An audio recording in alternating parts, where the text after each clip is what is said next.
up, guys? Recently, we've learned how God made Adam and Eve with his own hands and in his own image. They got to live in a perfect relationship with God. Well, until they disobeyed him, that is.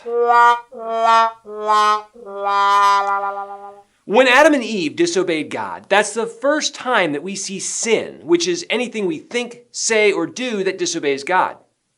And sin is a problem. But why?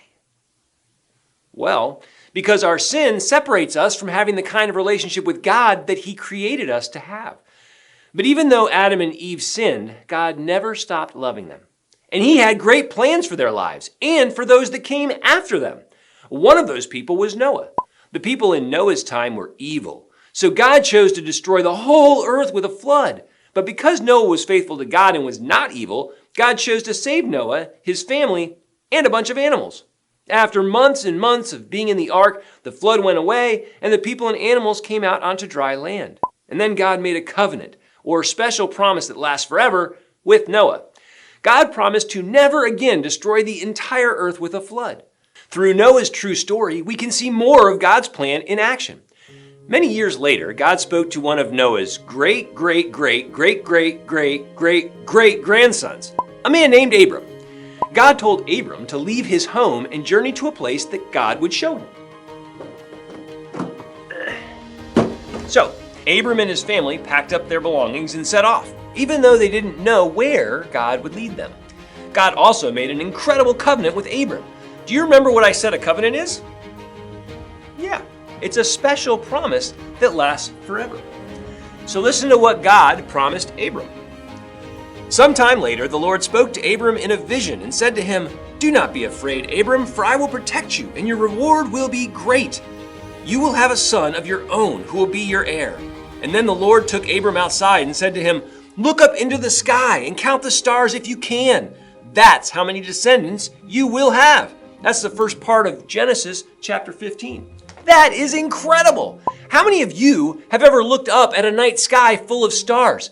There are way more stars than we could ever count, right? God promised Abram that he would have that many descendants.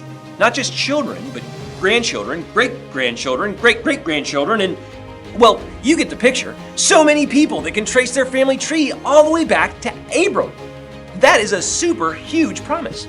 And a little later, God also promised Abram that his descendants would get to live in a special land that God had chosen for them. And that land would become known as the Promised Land, because it was the land that God had promised them.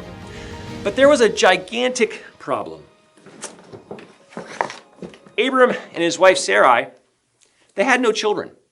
And Abram and Sarai were super old, too old to be having kids. Abram was a little worried about that at first, but he eventually showed how strong his faith in God was. Listen to Genesis chapter 15, verse 6. "And Abram believed the Lord, and the Lord counted him as righteous because of his faith." So years later, when Abram was 99 years old, God appeared to Abram again to remind him of God's promise to give him a child that would lead to many descendants. And then God changed Abram's name to Abraham, which means father of many nations. When Abraham was 100 years old, there we go. All right. The first child of God's promise was born, and his name was Isaac.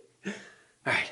Well, from then on, generation after generation were added to Abraham's family line as Isaac had children, and his children grew up and had children, and those descendants had more descendants, and it just kept going. In fact, there are people alive today whose family tree goes all the way back to Abraham. That is so cool. And that is God keeping his covenant, which was all a part of his great plan for Abraham. When I remember the true story of Abraham and the promise God made that Abraham would have so many descendants that trying to count them would be like trying to count the stars in the sky, it reminds me that God has great plans for all of us. And that's another thing that we can be grateful to God for. So today our bottom line says, I am thankful God has great plans for us. Let's say that together. I am thankful God has great plans for us.